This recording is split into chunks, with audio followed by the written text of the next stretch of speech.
summer, and a high-tech mountain railway speeding skiers to the summit. But on the opening day of the season, the new train erupts into a fiery inferno. 155 people perish in 9 minutes. One man will emerge a hero of a perilous mountain rescue.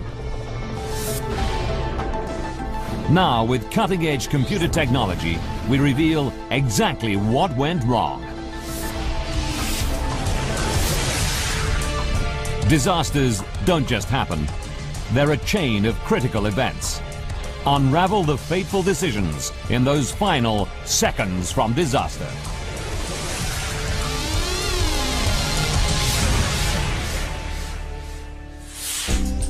Europe. Austria. The village of Capron. November the 11th, 2000. Thousands of skiers and snowboarders crowd into the resort for the opening day of the winter sports season. What makes Capron so popular is its giant glacier, the Kitzsteinhorn. It's a mountain of ice that never melts, whatever the weather, making skiing possible even in summer. A high-tech ski train rises 1,500 meters through solid rock to land skiers near the summit.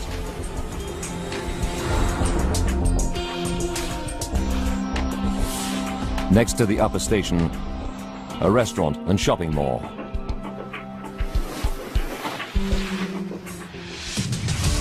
"8:45 a.m. Skiers and snowboarders celebrate the season start. People light firecrackers. Torsten Gradler, part-time firefighter from Germany, arrives for the big day with 49 members of his ski club. That particular trip was the first outing of the year 2000. Thomas Kraus has just joined the club. He's looking forward to his first glimpse of the glacier. To reach the slopes, skiers have a choice: a standard cable car or a high-tech train called a funicular. Most of the group headed for the funicular. I thought to myself, that's bound to be fast. He joins 29 other club members lining up for the high-speed summit train. The 3.8-kilometer ride should take just 9 minutes, 4 minutes faster than the cable car. 8:57 a.m. 161 passengers crowd on board, among them some of the world's top skiers. Sandra Schmidt holds an Olympic gold for Germany. And Sebastian Geiger, who's just 14, is junior champion. Today there's an entire American family on board too. US Army Major Michael Goodridge, his wife Jennifer, and their sons, 5-year-old Kyle and 7-year-old Michael. A longtime member of Torsten's club, Manfred Hiltel, thinks nothing of taking the train. I've been skiing for decades and regularly travel in cable cars, chairs, lifts or funiculars. I didn't give it a second thought. 9:02 a.m. Control room staff keep tabs as the train pulls out of the valley station. First, it crosses a spectacular 600-meter ravine before entering a steep tunnel that climbs through the mountain. For the passengers on board, the upper valley with its ideal skiing conditions should now be just 9 minutes away. But today will be different. The train first opened its doors in 1974. It was an engineering triumph, the first of its kind. An underground train inside a mountain, climbing at speeds of 25 kilometers per hour up a steep 30-degree incline. In 1993, it was modernized, giving it a sleek, futuristic look and making it the pride of Austria's ski resorts. The system is ingenious but simple. There are 2 trains, each one balancing the other. As one climbs, its twin across the tunnel descends. At the top station, a powerful electric motor and pulley system pulls the trains up and down the track. Neither train has an engine or fuel. There are no drivers, just an attendant at the front of the train who operates the doors. Each train has 2 coaches with 8 separate passenger compartments. There's a cab at the front and the rear of the train for the attendant who switches back and forth as the train travels up and down. It can carry up to 180 passengers. Every day, more than 1,000 people use the train, and it enjoys a perfect safety record. Until now. 9:02 and 3 seconds. The 161 passengers are spread through the train. Thomas Kraus is in the last compartment. Just 20 meters out of the station, he spots something. The first unusual thing I noticed was the smoke. It was like a cigarette that you put down for a moment. Thomas is at the back of the train near the empty attendant cab, which is only used for the downhill trip. Smoke from the cab starts to seep into the rest of the car. Passengers grow concerned, then agitated. There are no smoke alarms to alert either the train attendant or the control room. One passenger tries to make a call for help on a cell phone. Others bang on the rear wall of the coach. But no one hears them.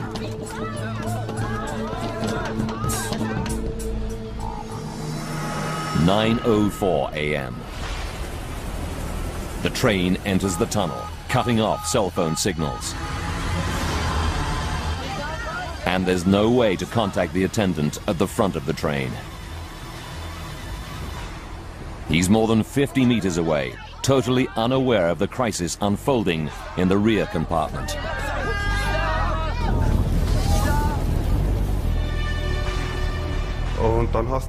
You could already see fire flickering, licking upwards. The word got round, and people inside the compartment realized that there was a real problem.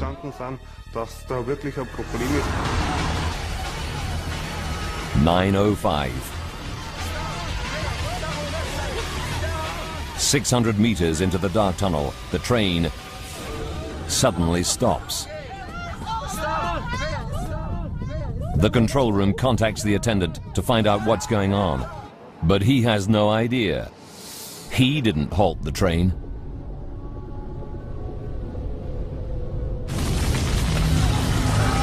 "9:05 and 30 seconds.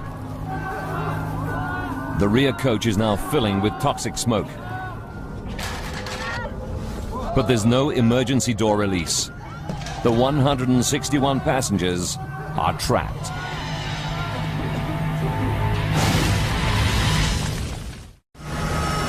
"9:06 a.m. As the blaze in the empty attendant's cab worsens, toxic smoke fills the passenger compartments. Torsten Gradler is one of the skiers trapped in the blazing rear coach. The man next to me, who is also a member of our ski group, tried to pull the door open by grasping the rubber seal. But the doors won't open, and some people are starting to panic. Torsten and another man try to smash the windows with a ski pole. But they're made of shock-proof plexiglass. It was very, very difficult. He had to use extreme force just to make a hole. At last, they break the window and think they're free, only to find another pane of glass behind it. Then suddenly, the dangerous situation turns desperate. Flames from the empty attendant's cab burst into the compartment. The terrified passengers have nowhere to go.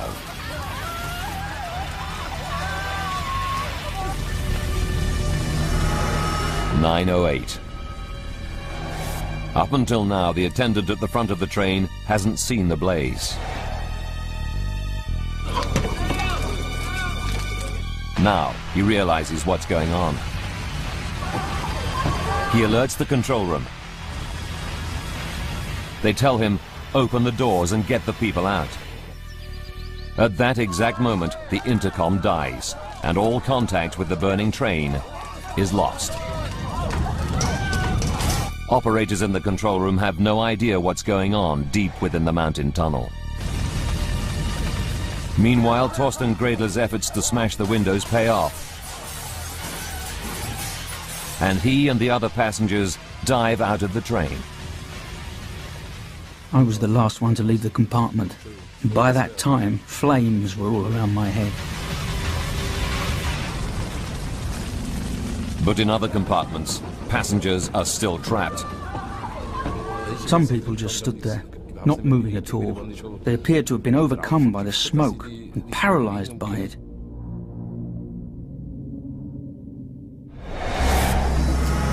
"9:11 a.m. At the station, an operator in the control room calls for help. For those few who've managed to escape the stricken train, the nightmare continues. They must find a way out in the smoke-filled darkness. They face a life or death decision. Which way to go? Up, away from the fire, or back down, past the fire? Torsten Gredler has been a volunteer fireman in his hometown for 25 years. His instinct tells him to head down. The emergency stairs run right through the tunnel to the exit 600 meters away. But first, he has to clamber across the rails wearing ski boots. The ski boot on my right foot got stuck in the rails, and I just couldn't wrench my right leg free. Fellow ski club member Thomas Kraus is already on the staircase. He sees his friend trapped on the track, surrounded by the flames.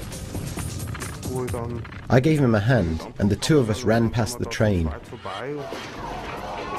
With his ski boot now free, Torsten tells Thomas, Manfred and others to climb downwards.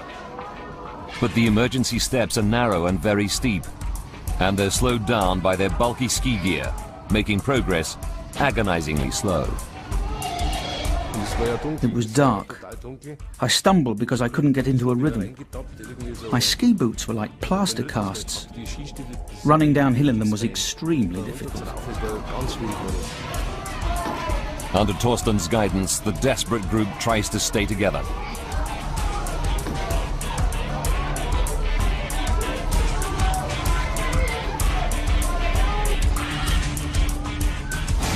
Above them looms the burning train.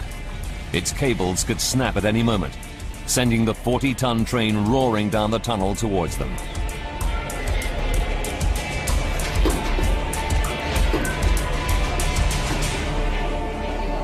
At last, the 12 skiers emerge into the daylight. They're exhausted and terrified, but alive.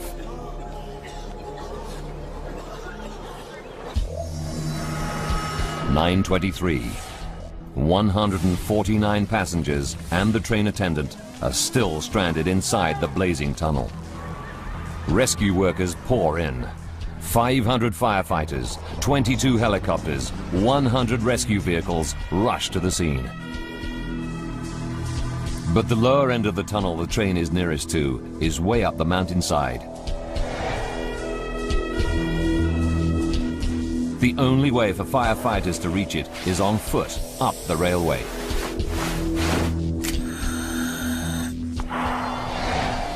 What they encounter is terrifying. The train is ablaze from end to end. In such extremes of heat, the cable it hangs from could snap at any moment, sending the train hurtling down on top of them and crashing into the valley station below. 9:35. 30 minutes after the fire began, the firemen are forced to abandon the rescue attempt. There's been a total electricity failure. The power supply goes out all over the mountain. Staff at the station fight to restore the electricity. But the station is filling with thick, toxic smoke, and they're forced to escape through an emergency door. Without power, the door jams open.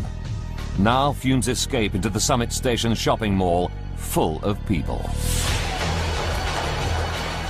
Employees evacuate the station and shopping area. Dozens of people escape, but there are still 4 more trapped inside. Helicopters airlift the first teams of rescuers up to the summit. Firefighters gear up to enter the smoke-filled building. 10:16. Friedrich's team enters the shopping area in search of survivors. You couldn't see anything at all. That's how it was. It was like walking into a void. Thank God we chose the right-hand entrance and quickly found the first person. The firefighters stumble upon a workman lying unconscious just inside the main entrance.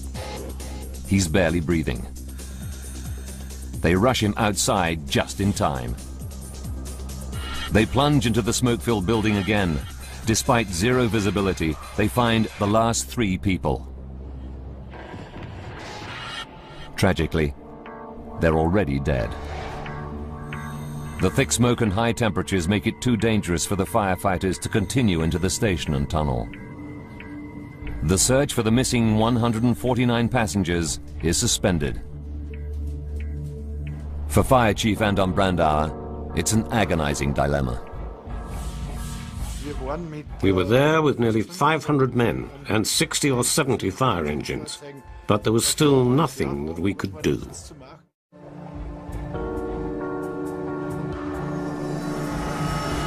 12 midday. 3 terrible hours since the inferno started. It's still dangerous, but Fire Chief Brandauer decides to let 2 small teams of specially equipped rescuers enter the tunnel in search of survivors. The men have no idea what to expect in the smoke-filled darkness. One team reaches the sister train, which was heading down the valley at the time of the blaze. Inside, they find the bodies of the attendant and his only passenger. Further down the tunnel, rescuers arrive at the burned-out train. Around it, the track is completely destroyed, rails torn and twisted. Then they make an awful discovery. Of the 149 passengers trapped in the train, not one has survived.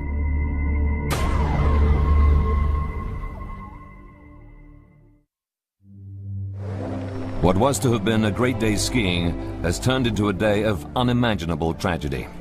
In total, 155 people are dead. Only 12 incredibly lucky survivors escaped the fire. It's the worst peacetime tragedy Austria has ever suffered, and devastating news for dozens of bereaved families around the world. That's the worst part of it, telling the relatives there are no survivors. For me, that was the worst moment. Most of the bodies are burnt beyond recognition. In some cases, identification relies on DNA cross-matched with samples from the victims' toothbrushes and razors found in their hotels. Among those who die are U.S. Army Major Michael Goodridge, his wife Jennifer, and their 2 young children. World freestyle skiing champion Sandra Schmidt perishes along with her parents. German junior ski champion Sebastian Geiger, aged 14, dies with 3 other members of his group and their 2 ski coaches. But how could this terrible tragedy happen? It's a total mystery. Pulled up by a cable and winch, the train has no engine, no fuel tanks, and only low-voltage electrical devices. What could have caused the blaze? The Regional Public Prosecutor's Office orders an investigation into the cause of the disaster.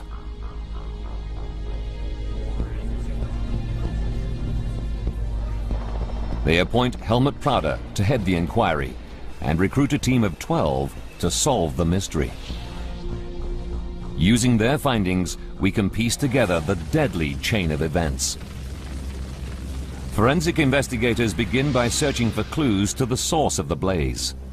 They must work on the burnt-out train inside the tunnel. If the wreck is moved, they may lose vital clues. They haul the sister train, untouched by the flames, out of the tunnel for analysis. Built to identical specifications, the twin train may reveal an undetected design flaw. Within hours of the tragedy, journalists air theories on the cause of the fire. The Times of London suggests that snowboarders may have been to blame. The paper reports that some snowboarders may have been lighting firecrackers in celebration of the opening day of the new winter sports season. Could a teenage prank have started the terrifying inferno which would go on to claim 155 lives? At this early stage of the inquiry, nothing is ruled out. Investigators take survivor Thomas Kraus to the sister train to point out where he first saw the blaze.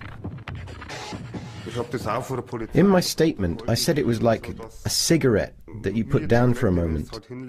That's what it looked like, the smoke coming from the control panel. The control panel is in the rear attendants compartment. Investigators try to find out if anyone could have got in there and started a fire, accidentally or even deliberately. But the rear cab is sealed off from the passenger compartment. The only way into it is from the platform. Eyewitnesses confirm it was empty on the fateful journey. The attendant was in the uphill cab at the front of the train. The only opportunity for someone to enter the rear cab and start a fire is during the train's 3-minute stop at the Valley station just before it leaves. Investigators calculate that this is too short a time frame for anyone to get in, start the fire, and get out without being noticed.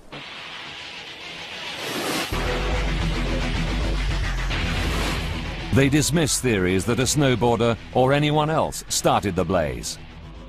Still, they concentrate on the rear guard's cab. Something in there did cause the deadly blaze. But what?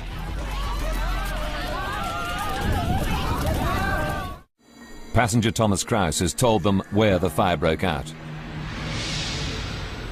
The control panel in the rear attendants compartment, which contains electrical wiring. Painstakingly, the team carry out tests to see if faulty wiring could have sparked the blaze. But the cables which were replaced during the train's modernization in 1993 are all coated with self-extinguishing materials and could not sustain a fire. It seems the train's modernized electrical system conforms to all fire safety standards. Still, the team continues to explore the records of the train's 1993 refit. Then, they make a fascinating discovery. During the train's modernization, the attendants' cabs were made more comfortable. Electric fan heaters were installed to keep the cabs warm during the freezing winter months when temperatures can plummet to minus 20 degrees Celsius.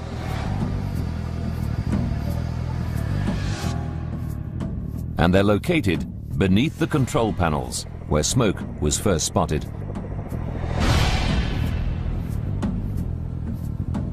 When investigators check out the manufacturer's instructions for the heaters, they uncover a terrible oversight. Incredibly, they find the train's heater is designed for use in the home, not for moving vehicles. Could fitting a domestic heater to a mountain train somehow have caused the blaze? They turn to the identical heater in the sister train and make a stunning discovery. The mount for the heating element has broken, meaning it can easily get jammed against its plastic casing and catch fire. Further tests show that 4 out of 5 heaters of this type have the same defect. It's a major breakthrough for the team, but it doesn't close the case. By itself, a faulty fan heater could possibly start a fire. But with no fuel on board, how could it grow into an inferno so ferocious that the train's aluminium body melted and its steel rails buckled? Investigators are baffled. But then one of the team stumbles on a pool of oily liquid on the track. The trail leads upwards to the tunnel's entrance. They send it to a forensic lab for analysis. Results show that it's hydraulic oil, just like the oil used in the train's braking system. And it's highly flammable. Professor Joseph Nedges is an expert on this type of railway. There is no other explanation than that this hydraulic oil originated from the damaged train itself.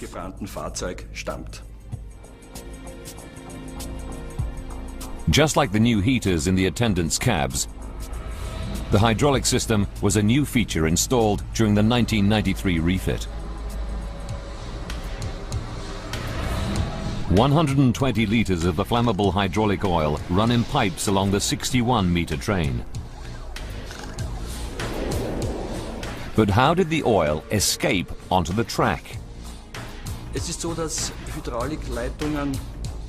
Hydraulic pipes are often not completely leak-proof, so a small amount of hydraulic oil may have seeped out. But how did the highly flammable oil come into contact with the faulty fan heater? After all, they should be in two completely different places on the train. Investigators comb the sister train for clues and make another crucial discovery. The control panel in the guard's compartment houses an hydraulic pressure gauge, and oil pipes leading to the gauge pass within just a few centimeters of the faulty heater. If these pipes were leaking, some of the flammable oil could have dripped onto the heater. Could this be the vital breakthrough investigators are looking for? Now they can piece together the chain of events leading up to the tragedy.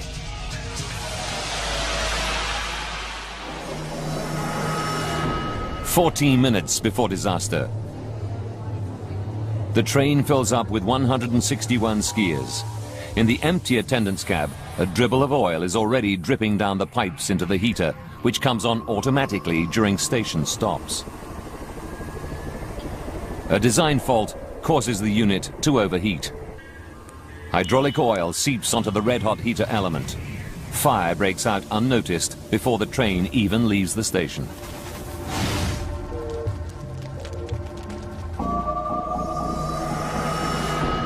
"9 minutes to go. As the train pulls out of the station, the heater switches off automatically. But it's too late.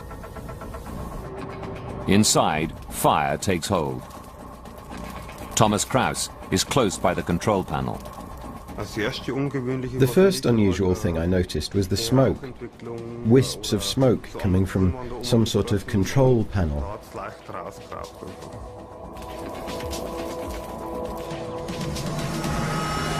"7 minutes. As the train approaches the tunnel, flames from the heater melt the leaking pipes. Now oil gushes out of the pipes, soaking the plastic floor and dripping onto the track below. As the train enters the tunnel, highly flammable hydraulic oil is feeding a roaring blaze. 6 minutes left. 600 meters into the tunnel, the train unexpectedly comes to a stop. The conductor who's at the front of the train doesn't know there's a problem. But why did the train stop? It's a mystery the investigators now want to solve. They check the design for the train's hydraulic brake system and discover that it has a built-in fail-safe mechanism. If pressure drops, as in the case of a leak, the brakes automatically slam on, bringing the train to an emergency stop. Under normal conditions, it's a necessary safety feature. But now it only serves to trap the train in the tunnel, stranded 600 meters from help. Investigators know that a leak from the hydraulic system causing a 20% loss in pressure would trigger the automatic stop. That leaves more than enough highly flammable fluid on board to create the deadly inferno. Burning parts of the heater casing now drop onto the plastic floor, igniting pools of oil. 4 minutes to go. Toxic, choking smoke enters the crowded lower passenger car, followed by flames as the pressurized hydraulic oil gushes out, feeding the blaze. Now some passengers make their escape bid. The man next to me had to use extreme force just to make a hole in the window. 3 minutes to go. At last the guard notices the flames coming from the back of the train. He alerts the control room, and the operator tells him to open the doors and let the people out. Then the intercom goes dead. In fact, there's a massive power cut.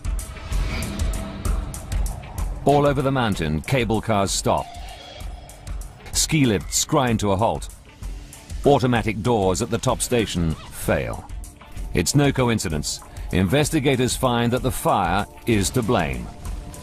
The blaze burned through a vital 16 kilovolt cable that runs alongside the track and through the tunnel, short-circuiting the entire mountain area.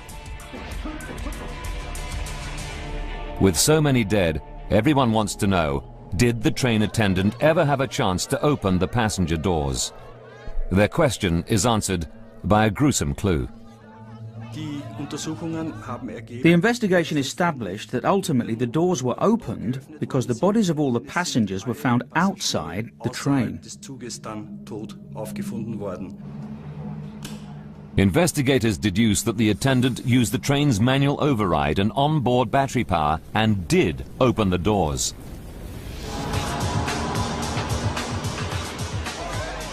But out of the 161 passengers on board, only a dozen ever made it out of the tunnel to safety. It's a mystery. What did those 12 survivors do differently from the 149 who perished in the flames?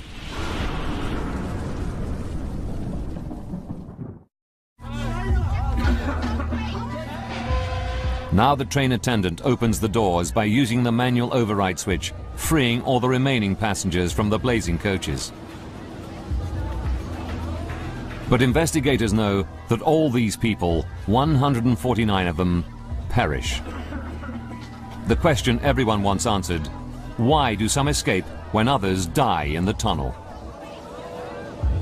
What's more, many are fit, able-bodied men and women, some of them ski champions.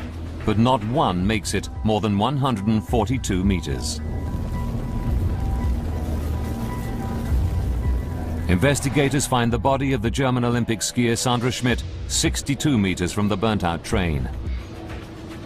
Japanese athlete Tomohisa Sase made it the furthest of anyone. They discover his body 142 meters away. But most people have fallen within the first 15 meters of the train.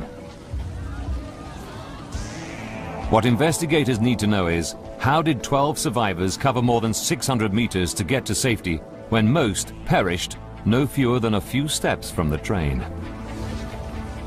To find out, the team studies other severe tunnel blazes from around the world. They find the answer to the mystery in the design of the Capron Tunnel. It's built at a steep angle of almost 30 degrees. It means that when the blaze broke out, it would not behave like a normal tunnel fire. Dr. Richard Bettis has studied tunnel fires for 17 years and knows this is a major problem. The important thing about a fire in a tunnel is that the heat and smoke have got nowhere to go. Smoke and heat will rise up to the roof and spread out in both directions. But if the tunnel's inclined, all the smoke will go upwards. And the direction the smoke travels is critical to the passengers escaping from the train through the now open doors. They face a crucial decision: which way to go. Downwards on a steep stairway towards the heat and smoke of the fire, or upwards, away from the inferno. Just 12 decide to run downwards. The remaining 150 people all go up, towards what they believe is safety. But that's the direction in which the heat and smoke travel, in a tunnel that's now a giant chimney. Stan Ames, a fire scientist, knows they didn't stand a chance. Fire is always counterintuitive. It doesn't do what people expect it to do. And what these people did in taking the decision to move upwards was to move up with the smoke, with the toxic gases and the heat, up towards a certain death. And investigators discover that most people made it no further than 15 meters from the train. Not because of the searing heat of the blaze, but because of deadly chemicals in the smoke. The most dangerous component of smoke is carbon monoxide. And when you inhale carbon monoxide, it enters your bloodstream and the hemoglobin in your blood attaches to it, preventing you from using that blood to carry oxygen. Now investigators want to know why the 12 survivors decided to descend. The reason? They were led by a firefighter, Torsten Gredler. I shouted, "Run towards the bottom." The rules of how to act in smoke-filled environments have become second nature to me. As a volunteer fireman for more than 25 years, Torsten knows that to have a chance of survival, they have to get below the smoke. As he and his fellow passengers scramble out, he shouts to them to go down. But one passenger, Hermann Geyer, doesn't hear Torsten and runs the wrong way, uphill. Suddenly I heard one of my fellow passengers. It was Torsten, shouting, "Run downhill, everybody." And that was my salvation. But as the 12 made their way down the tunnel, the disaster was far from over. The inferno was about to claim more lives, some of them people who weren't even on the train. Most people would think the further you are away from the fire, the safer you would be. But in this case, the smoke and toxic gases generated from the fire travelled the entire length of the tunnel and endangered the lives of the people in the restaurant and the station 2.5 kilometres away. This is like being attacked by a fire on the other side of town. As the fire sucks in air from the bottom of the tunnel, it causes a massive updraft, which propels smoke upwards at 144 kilometers per hour. The deadly cloud also engulfs the sister train, choking the attendant and his only passenger to death. It then pours out of the top of the tunnel, killing 3 more people in the station building. It's a terrible tragedy that the investigation team wants to prevent happening again. They want to know if it could have been avoided. But when they examine the train's safety specifications, what they unearth will shock the whole of Austria. As investigators scan the fatally flawed mountain train's design, they're shocked to find it lacks even basic safety features. The train has no smoke detectors. Its 2 fire extinguishers are out of passengers' reach in the sealed attendants' cabs. There's no way for passengers to contact the attendant and no emergency brake switch. Why are there so few safety features?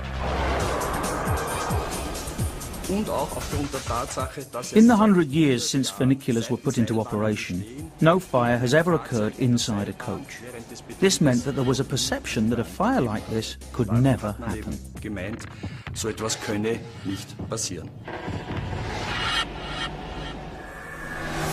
Incredibly, investigators find the train does comply with safety rules. But the rules themselves are hopelessly outdated. They don't take account of new systems fitted when the train was modernized. Hydraulic braking systems and onboard electric power were 2 new innovations that severely increased the risk of fire.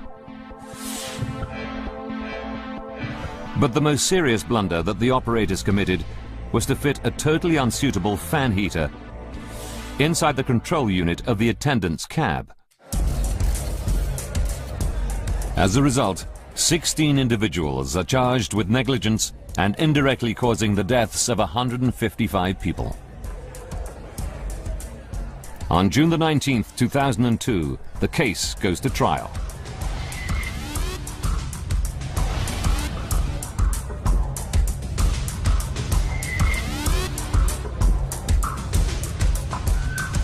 In their defense, they claim that they had taken the necessary precautions and the fire could not have been foreseen. Controversially, in February 2004, they're all acquitted after the court finds that there's insufficient evidence against them. The victims' families are devastated.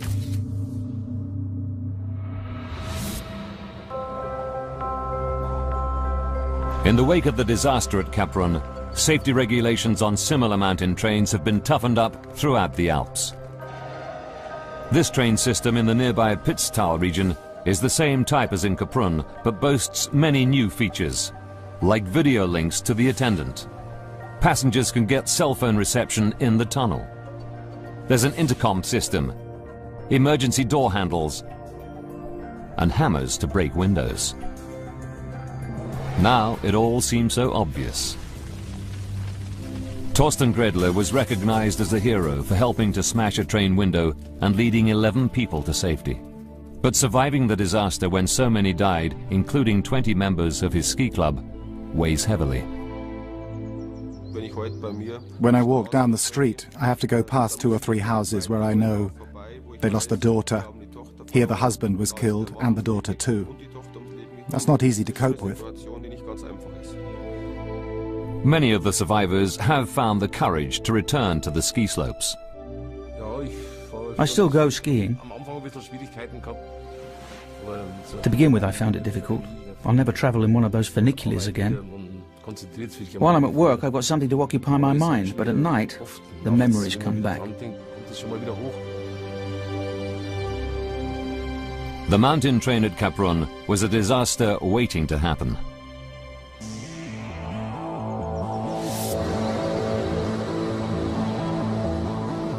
One day in November, it took a simple malfunction in a domestic fan heater to set off a catastrophic chain of events. The faulty fan overheated and ignited 120 liters of hydraulic oil.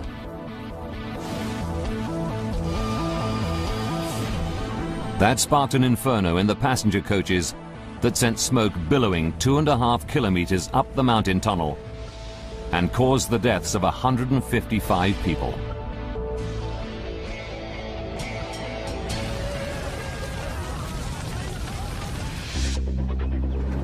Now a new fast cable car has been built to take skiers up to the slopes. Tourists have returned to take advantage of the exceptional year-round conditions offered by the magnificent Kitzsteinhorn Glacier. Slowly but surely, the town is rebuilding its image. But the mountain train at Cap Run has never reopened. 8:57 a.m.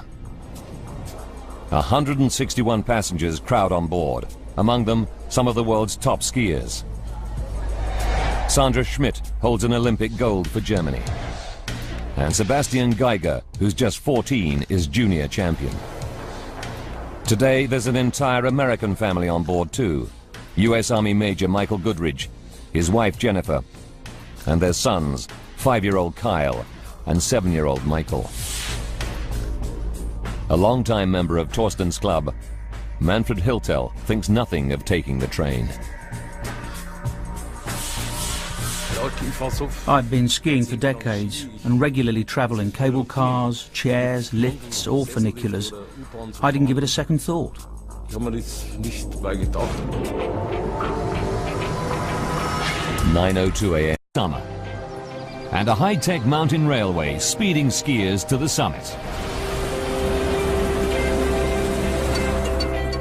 But on the opening day of the season, the new train erupts into a fiery inferno. 155 people perish in 9 minutes. One man will emerge a hero of a perilous mountain rescue. Now, with cutting-edge computer technology, we reveal exactly what went wrong. Disasters don't just happen. They're a chain of critical events. Unravel the fateful decisions in those final seconds from disaster.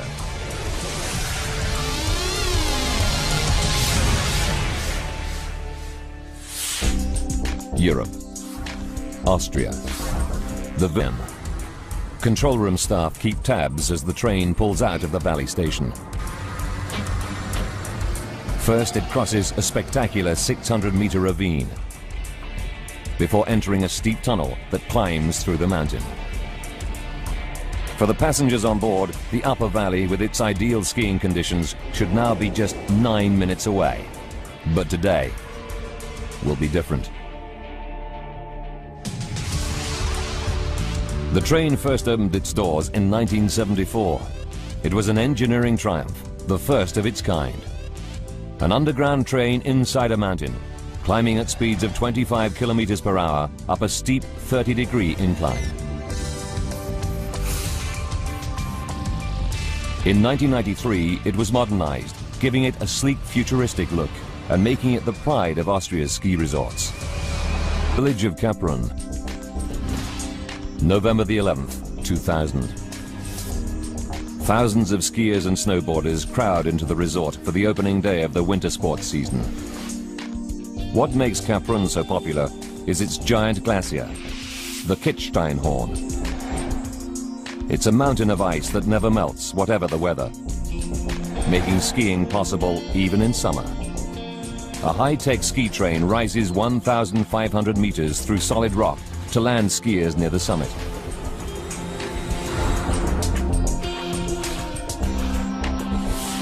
Next to the upper station, a restaurant and shopping mall.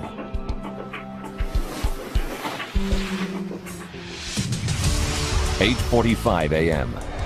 Skiers and snowboarders celebrate the season's start. People light firecrackers. Torsten Gradler, part-time firefighter from Germany, arrives for the big day with 49 members of his ski club. That particular trip was the first outing of the year 2000. Thomas Kraus has just joined the club. He's looking forward to his first glimpse of the glacier. To reach the slopes, skiers have a choice: a standard cable car or a high-tech train called a funicular. Most of the group headed for the funicular. I thought to myself, that's bound to be fast. He joins 29 other club members lining up for the high-speed summit train. The 3.8-kilometer ride should take just 9 minutes, 4 minutes faster than the cable car.